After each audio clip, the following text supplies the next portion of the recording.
If you've used Office for a long time, you probably remember buying an Office disk and product key and storing them in a safe place after installation in case you needed to reinstall.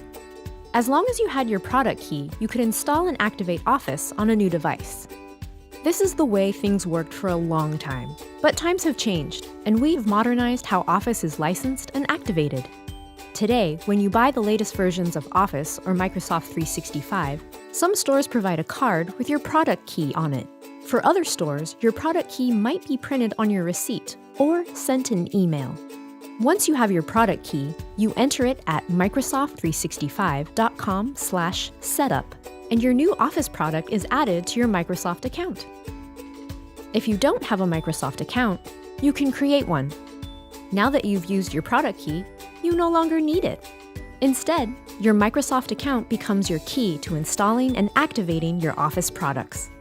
This is why it's important to remember the email address and password for your Microsoft account. Your Microsoft account is used to access account.microsoft.com/services, where you can install Office. Your Microsoft account is also used to activate Office, which you do by signing in when prompted.